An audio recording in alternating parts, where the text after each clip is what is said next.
Roughly 8 years ago, Volvo made the bold decision to completely spin off their Polestar performance division all the way back in 2017 with the introduction of the Polestar 1. Now, the Polestar 1 was a bespoke plug-in hybrid luxury GT coupe with a six-figure price tag that really only appealed to a small number of people. Now, naturally, Polestar decided to follow it up with the introduction of the 2, a more modestly priced all-electric compact sedan. However, as you guys know, coupes and sedans just don't sell across the world, so for 2025, Polestar is finally ready to enter the SUV space with the introduction of this vehicle. This is the 2025 Polestar 3. It's built off of the brand new SPA 2 architecture, something that it shares with the Volvo EX90, and with up to 315 miles of range and over 500 horsepower, it certainly has the capability and the performance to live up to that Polestar name. So today we're actually out here over by the Snake River in Idaho, of all places, to finally get behind the wheel of the brand new Polestar 3. And the big question I want answered: has Polestar finally delivered a luxury performance SUV that drives more like a sports car? Stay tuned to find out.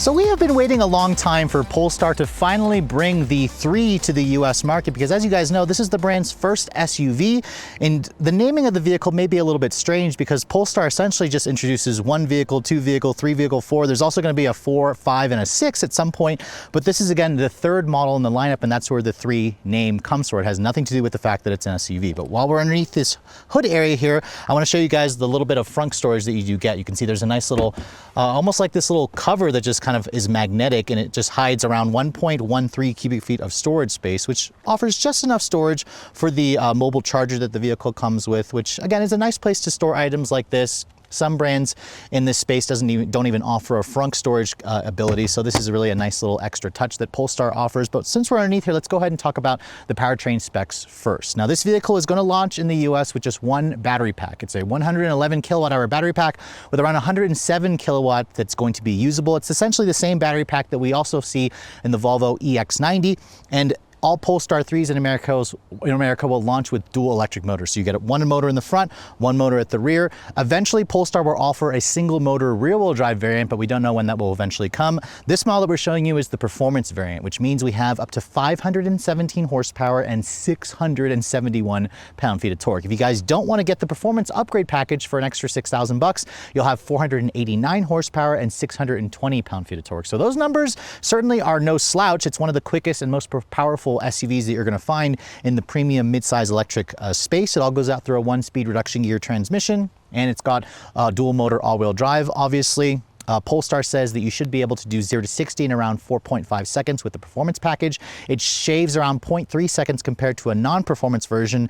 Top speed is around 130 miles an hour. This vehicle is an SUV, so it actually will still tow a maximum of 3,500 pounds. And as this car sits, it weighs in at around 5,700 pounds. So compared to the EX90, its sister vehicle, this weighs roughly around 300 to 400 pounds less in terms of the curb weight. But let's go ahead and close up the hood here and talk about the exterior styling. Now, this model that we're showing you is painted in Thunder Metallic. It's an extra $1,300 if you guys want this exterior color. And in terms of the design, the Polestar 3, I think Polestar really nailed it. This is one of the most attractive looking midsize electric SUVs that you're going to find. You can see there's the Polestar badge here, which is body colored. You also have their Smart Zone grille. This is where you're going to house all of the radars and cameras and ultrasonic sensors for, of course, the driver assistance package.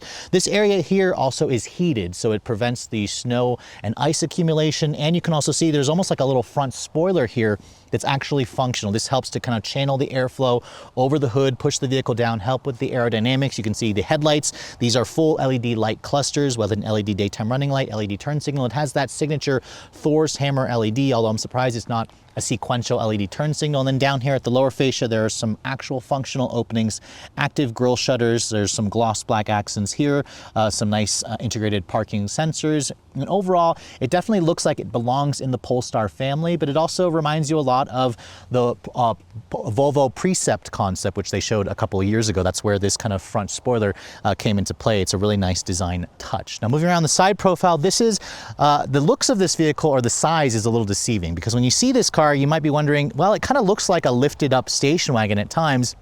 This is a mid-size, two-row sized SUV, so it has an overall length of 193 inches with a wheelbase of around 117.5. Remember, this is built off of the SPA 2 architecture. It was designed to be a fully dedicated EV platform from the get-go. Compared to the EX90, this is around 5 inches shorter, but it's also about the same size as something like a BMW X5, a Lexus RX, a Jeep Grand Cherokee, for example, but it's going to compete with vehicles like the Audi SQ8 e-tron, the Mercedes-Benz EQE SUV, and of course the BMW iX. Now you can see the wheels. Polestar and Volvo do really beautiful looking wheels. You have this gorgeous 22-inch wheel. These are unique to the performance package.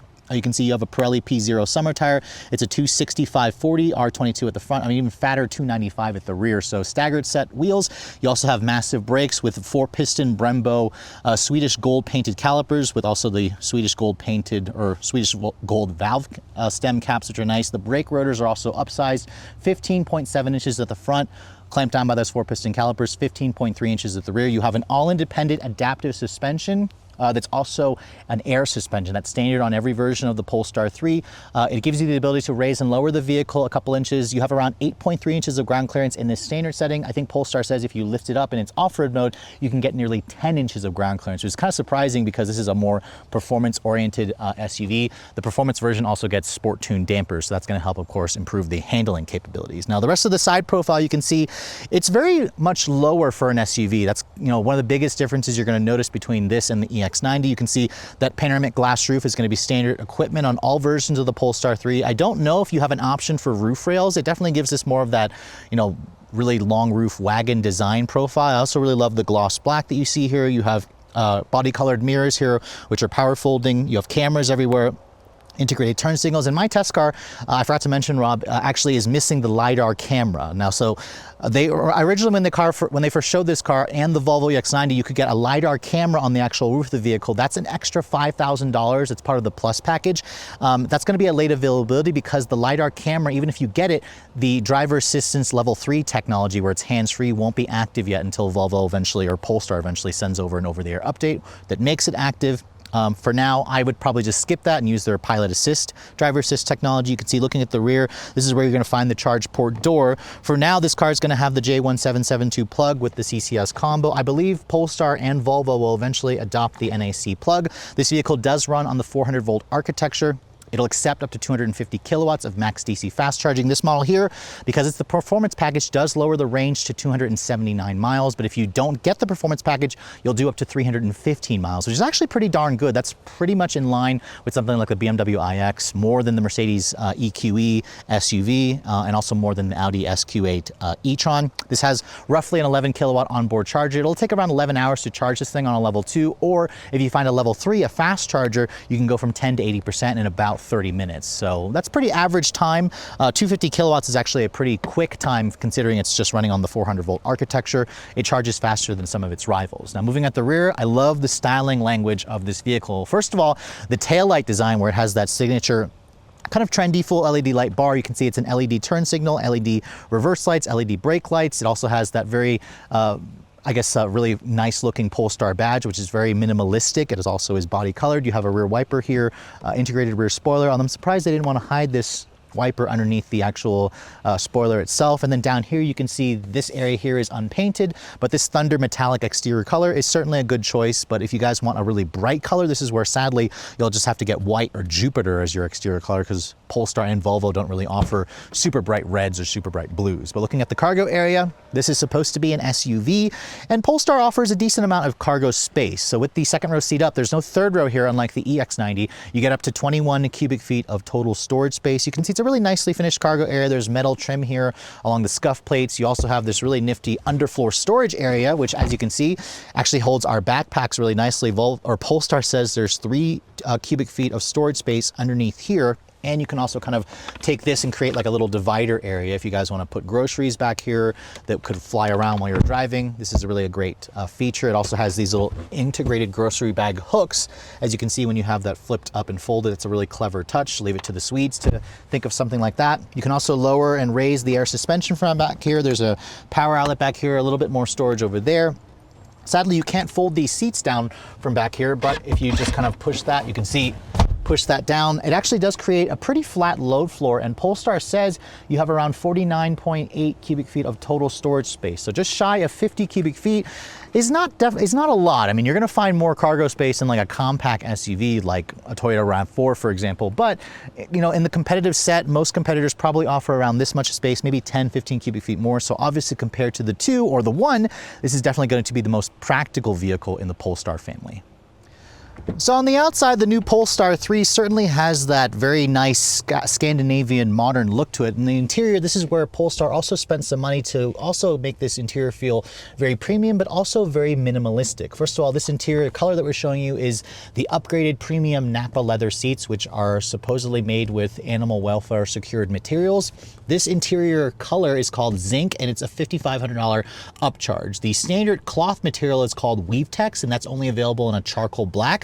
But these seats, I have to say, which include the ventilation and the massaging function with 5 different levels of massage and 3 different intensities, is definitely a worthy upgrade. Volvo and Polestar just do amazing seats, and the padding feels really nice. The look of the seats also looks premium. I also think that the two-tone look with the head restraint and the lower portion being that kind of zinc color also makes it look really interesting and also very modern. So it makes a great first impression when you first open the door and check out the inside. Now getting inside, it has 8.3 inches of ground clearance, so it has that really nice, easy step-in height. And then when I shut the door, you can hear it has a really solid sounding thunk. Remember, this is built off of the new SPA 2 architecture, and this trim here also includes a soft close door function and a digital latch system. So the doors themselves don't actually have a mechanical latch. A lot of luxury brands are going to the digital latch, and it really just, again, adds to the whole upscale premium quality here. Now, looking at the rest of this interior, if you guys have seen our review on the Volvo EX90, this should look pretty familiar, although Polestar did make some upgrades here. First of all, it's got a brand new steering wheel compared to the other Polestar models. It has the Polestar logo here. There are some touch-sensitive buttons here, which basically allows you to kind of control things that change based on what you're seeing here on the screen. Before we start talking about that, let me show you guys the key fob before I forget. Here is the card access key, the key card, or should I say, that the vehicle comes with. This is very similar to what Tesla does, of course, to what some other brands do, like BMW and Lexus, for example. This key card, you basically carry it on you. You can keep it in your wallet, and when you want to start the vehicle, you put the key fob right here, at least initially to start it. You can also just place it around the door handle. That opens the door for you, and you can also use your phone as a key. I believe Polestar will also give you an actual physical key, but we don't have that here, just the key card. Your phone also will fit right there perfectly when you have when you're trying to use the wireless phone charging pad. But when you want to start the vehicle up, there's no start-stop button. Instead, you basically put your foot on the brake and you put it into gear. My butt also has to be sitting in the actual vehicle to do it. However, right now it's asking me to put the key fob here. When my phone's there, it's not going to do it. But now that the key fob is there, you can see the chime comes on, and then you can basically put it back into drive, and it'll stay on as long as my butt is sitting in the actual seat. So there's the Polestar and Volvo chime, which when the vehicle starts up, you can see you have really great technology. This is where Polestar, again, has made some upgrades here. You have a 14.5-inch center screen here that runs off of Android Automotive with Google built in. You can see there's the Google Maps that's built in into their native system. It basically looks incredible. If you guys are loving the way the maps look on your computer screen, this is very similar. Like I mentioned, it's 14.5 inches. It had inches in diameter. It has Google built in, and it also has the Google Assistant built in and the Google Play Store. So if I click on that little quadrant there, I can also access some apps like Spotify, like Tidal, like YouTube. You can also go into the Google Play Store and download apps via the downloadable apps. The one thing this system is missing right now is Apple CarPlay, because Volvo and Polestar basically said CarPlay will come in an over-the-air update. They haven't said when. This is something that I've been criticizing Volvo and Polestar for years, but for now, if you get one of the hold these cars early, you're not going to have CarPlay, but you can download most of your favorite apps except for Apple Music. If you guys want Apple Music, you use that. You're going to have to use Spotify or Amazon streaming music or whatever. So that's kind of a little small change that you have to make. I will say that the actual embedded system here has gotten a lot better. It's pretty quick and snappy and responsive.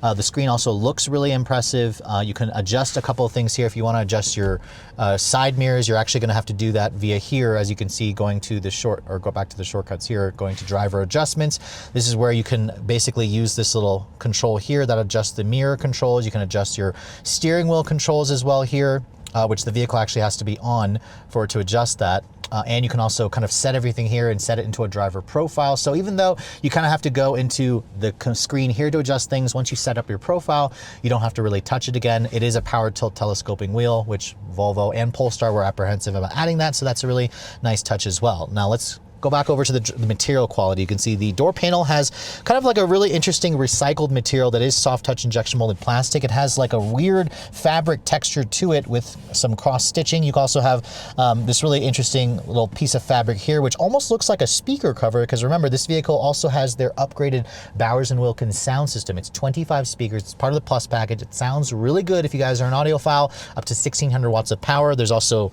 branding over here to remind you have the upgraded audio. You have nice padded leather over here. The controls, as you can see, this is where you pull this open to actually open up the door, which, as you can see, to open and close the window, you can see there's only 2 window switches here.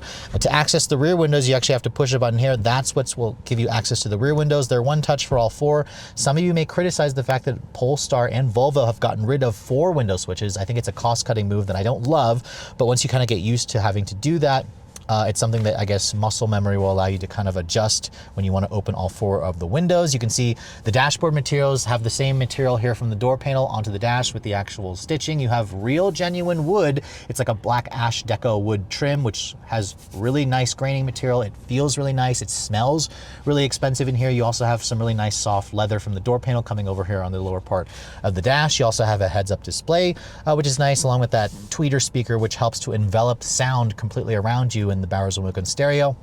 This is nearly a 10-inch display over here. It basically allows you to find all your usual informations like speed, driver assistance. You can also push a button and you can adjust that to show your GPS function along with your driver assistance. There's the GPS function over there.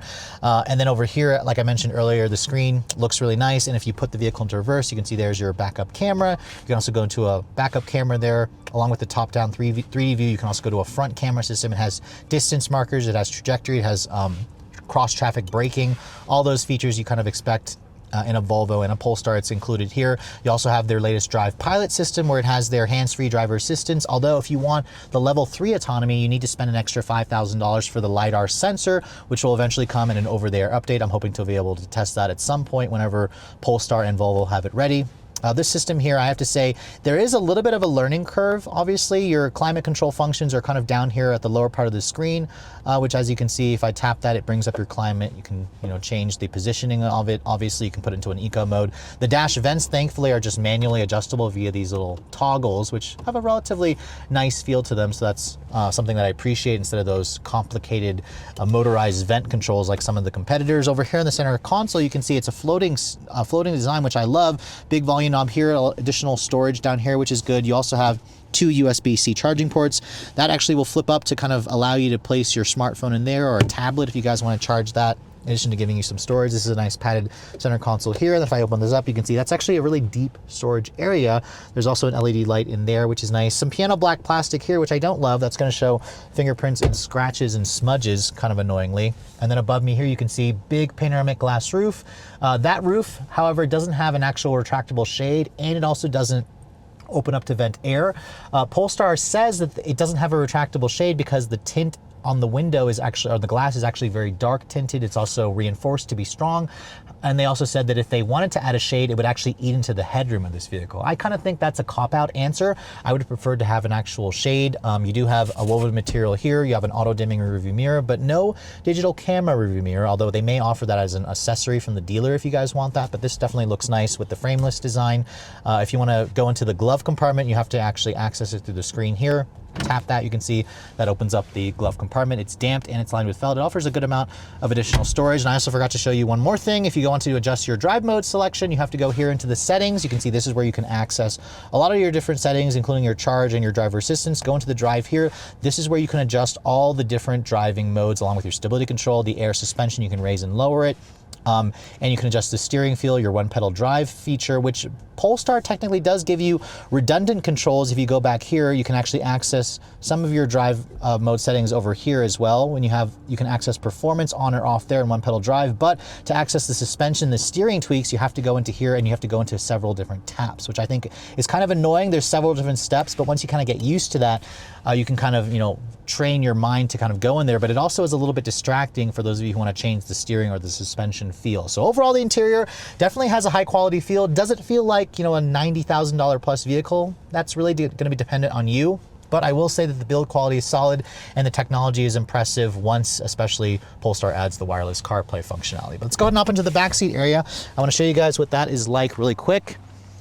Now, first of all, this vehicle only comes as a two-row vehicles, so this is where Polestar was able to basically give you even more space in the second row. Now, I couldn't find the final legroom figures just yet, but the EX90 offers around 36.5 inches of legroom. This looks like it's more. This to me looks like 38 inches of legroom, so I have to say, once I get back here, this is pretty much where I have the seat to drive for my driving position. There's a ton of space back here. You can see the floor is completely flat, which is nice for the middle passenger. There's a ton of space here to kind of go underneath the seat for foot room. I can also easily cross my legs and get comfortable back here, which is great. You can see material quality is the same from the front carried over into the rear, where there's soft touch with the stitching. You have kind of like more of the Bowers & Wilkins branding, nice padded leather here, metal speaker covers for the upgraded sound system, and you can see there's some ventilation here. This kind of helps to defrost the window back here, which you also find in the front area. In terms of the headroom space, there's a ton, as you can see. So this glass roof definitely lets in a lot of light, and it also preserves the headroom space. In terms of the seat back themselves here, sadly they don't recline, but they do, again, give you the ability to fold them down, and it almost creates a flat floor. There's also a little pass through here, which is a nice touch. And I also forgot to mention the Swedish gold painted seat belts. That obviously adds an extra 5 horsepower. I think it looks really cool. It adds a little bit of color to a rather drab exterior and interior color. I also forgot to mention you have 2 USB-C charging ports. You have heated rear seats, 3 level, along with your own set of climate control functions and 2 storage cubbies. So a couple of features that I think Polestar is missing. Ventilated seats back here would have been a nice touch, and retractable shades. But overall, this backseat area is definitely among the biggest that you're going to find in the midsize premium luxury SUV space.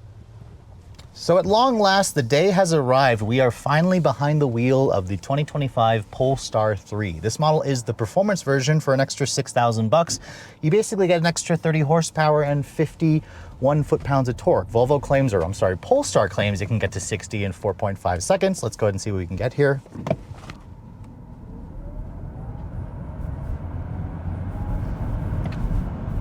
3.97 seconds. Now that's with it going a little bit slightly downhill. It's like a 2% downhill gradient, but I have to admit, that's actually pretty impressive. Now we are doing this at an 86% state of charge, and this thing definitely feels nice and quick. Keep in mind, there is no launch control to get the maximum acceleration. You basically just floor it, and that's kind of what I love about these EVs. This model that we're driving offers around 517 horsepower, 671 foot-pounds of torque. Nobody behind me. Let's try brake torquing this time and see if we can get a little difference.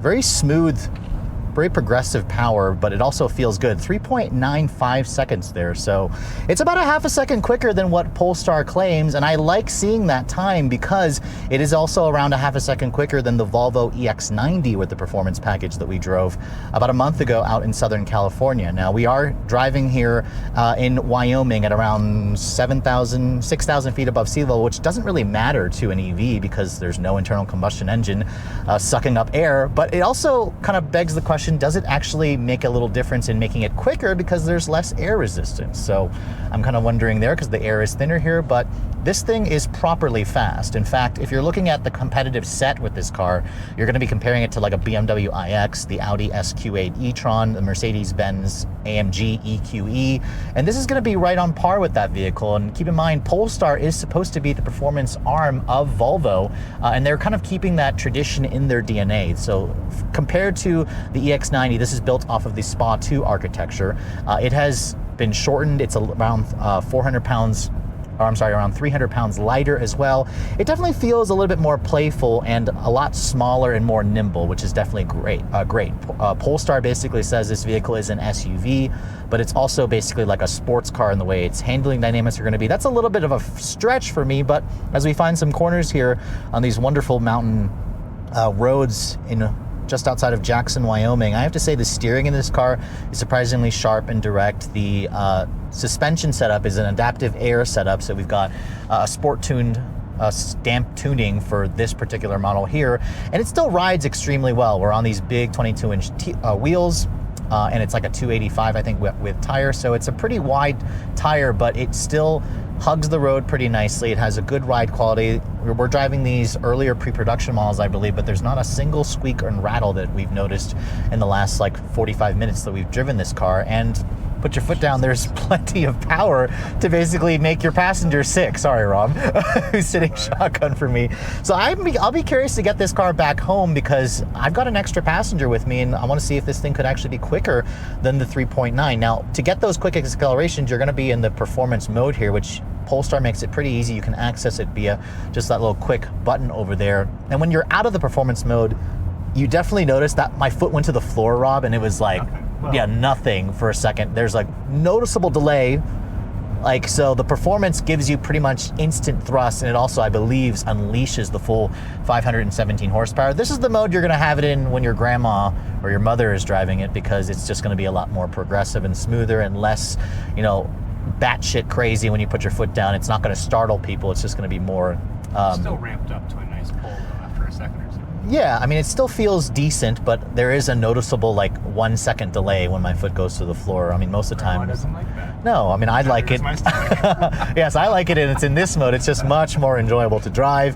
The seats in this vehicle also are really comfortable. We have the optional Napa leather for an extra $5,500, plus it has the massage function, which I'll turn it back on because it only lasts for about 20 minutes, but they don't really hold you in place very much for aggressive driving. They could be a little bit more aggressive, but I love the leather seats. I love the massage. I love the fact that this thing hides its weight surprisingly well. It really just is glued to the road, lots of power. Anytime I want to accelerate, it's just fantastic. The steering surprisingly gives me some feedback, and it's also quick. This thing just feels playful. It feels like it's on par with a BMW iX and an AMG EQE. I haven't driven the newest Audi SQ8 e-tron. I've driven a Q8, not an SQ8. Polestar would also like you to compare this thing to a Macan EV, although the Macan is a little bit smaller than this vehicle, but I'm impressed. I love the way this vehicle drives. I love how quick it is. I love the seat comfort. I love the massage function. Obviously, the infotainment system in this car is their newest Android-based Android automotive-based system with Google built in. Still does not have Apple CarPlay, which infuriates me. It's going to be coming, Polestar says, in an over-the-air update, but I love how this screen looks. I love how bright and crystal clear it is. It's actually been a really good system so far. It hasn't frozen or crashed or like lagged at any time. I also like the kind of 10-inch display that you get here with the 9.5-inch head-up display. The steering also feels really good. The quality of the materials, while it is nice, Rob was saying it doesn't really feel like a $90,000 plus interior. I'd say it feels about $80-ish thousand, which you can get this to be in the $80,000 range if you guys are going easy on the options. The one-pedal drive function also, this is with me lifting off the accelerator, and it does a really good job actually of being smooth and progressive. It'll also bring it down to a full stop if you guys have the one-pedal drive feature activated. And then when we started out this drive, it had 94% state of charge and was showing 240 miles of range. Right now it's at 83%. It's showing 180 miles of range. This is rated at 279. You can go up to 315 if you guys skip the performance package. I'll have to wait until I get one home to do some more extensive range testing in it. But I am genuinely surprised. You know, in this class of vehicle, there are mostly luxury competitors. I mean, you're going to be comparing it to like an Acura ZDX Type S or a Cadillac Lyriq. You're going to be comparing it to the German competitors. Tesla technically doesn't have a rival that is in this price category, that is also in this size category. So it's a unique vehicle, and it also looks fantastic. I think Polestar pretty much nailed the design. I just really want them to offer more vibrant colors besides the boring colors that you find from the Swedish rainbow of like all the grays, the white, the black, or this is the thunder metallic exterior color, which is fine. And it looks good, of course, with the Swedish gold accents. I mean, that's kind of how you know you're in the performance version, is that Swedish gold accents and whatnot. But overall, I think that if you guys have been waiting for this vehicle, It certainly has been a long wait, but I think it may have definitely been worth the wait. It is definitely one of the better driving performance luxury EVs out there. I think it's definitely quick enough. I think eventually the driver assistance tech that's going to come if you guys add the LiDAR package for an extra $5,000, and our particular test car doesn't have it, will actually eventually give you hands-free level 3 driving, but that'll come at a later date. And eventually also I'd like to see the CarPlay added as well. But yeah, this is a really nice driving, nice looking SUV. And once you kind of get past the somewhat steeper price when you look at a fully loaded version, I definitely think this will surprise a lot of people. So after waiting a little over a year for the Polestar 3 to finally make its way to North American showrooms, I have to say finally getting behind the wheel of this vehicle really shows me that Polestar is taking the brand seriously in terms of pushing them into the performance EV space. Because as you guys know, Polestar is supposed to be the performance arm of Volvo, so that kind of characteristic is carried over into their actual vehicles. So after spending the day driving the new Polestar 3, there's a lot about this vehicle that actually really surprised me. Because as you guys know, I did spend some time driving briefly the EX90, and I actually really like that car, but I also felt it to be a little bit too soft, a little bit too squishy, and not sporty enough. And that's exactly where the Polestar team got their hands on this platform to kind of make this thing into more of a Porsche Macan EV competitor, which sadly I haven't had a chance to drive yet. But as you guys saw, the performance version is pretty darn quick. 0 to 60 happens in 3.9 seconds, which I think is going to be quick enough for most people. Could Polestar make it even faster? Sure. I imagine they're going to be working on something that'll probably bring it down closer to the 3-second mark, but I think a sub 4-second time is incredibly quick. The ride quality of this vehicle, however, is really what shocked me, because even though we're riding on these massive 22-inch wheels and a performance-tuned adaptive air suspension, this has one of the best ride qualities that I've experienced in this space. I mean, as you guys know, sporty EV SUVs tend to have a kind of a bouncier ride quality, and that was clearly not the case for this Polestar 3. It's also really quiet, it's really refined, there wasn't a single squeak or rattle for this vehicle, and these are early pre-production cars, so I'll be curious to eventually get one back home for a full week to test, because the seats were also extremely comfortable. I highly recommend adding the upgraded Napa leather, which includes the ventilation and the massaging function. The back seat is also incredibly spacious. The trunk space is a little on the smaller side considering how big this vehicle is, and in terms of an EV, I'll have to wait until I get one back home to test the actual range, but 280 miles for this model here should be good enough for many of you. And again, if you want even better range, 315 is certainly a possibility. With the non-performance pack, I imagine the single motor rear wheel drive version, whenever that shows up, will probably get even better range. So we'll have to wait until Polestar decides to give us more of the specs on that. Now, if you're looking to get your hands on the new Polestar 3, the company says these are actually heading to dealerships right now as we speak, and pricing has already been announced. I remember when this car was first announced, it was going to have like a $80,000 starting price, and Polestar actually says that you can get into the base version with dual motor all-wheel drive and nearly 500 horsepower for $73,400. I know 73 grand does sound like a lot of money, but keep in mind, this vehicle competes with cars like the BMW iX, the Mercedes-Benz EQE SUV, and the Audi SQ8 or the Q8. Those models start in the mid-70 to lower to $80,000 range. You can get well over $100,000. If you guys want the performance package, that's another $6,000 extra. So this starts at just under 80 grand. This particular one that I'm showing you is the launch edition, which means it includes contents of the Plus package, $1,300 extra for the paint, $5,500 extra for the upgraded Napa leather. All in with destination, this model here comes to around $93,100. So again, nearly $100,000 is a lot of money, but again, keep in mind a comparable BMW iX will be well over $100,000. Same thing with the Audi SQ8 e-tron.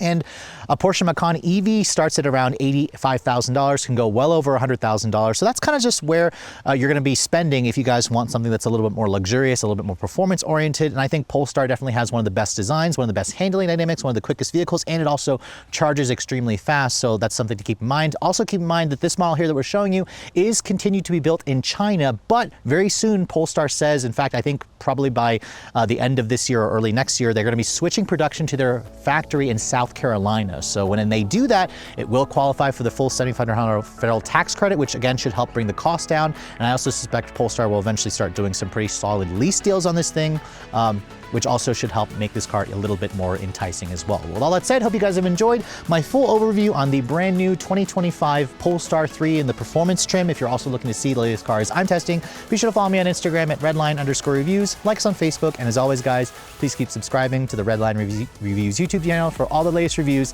Thank you so much for watching. I'll catch you all in the next video.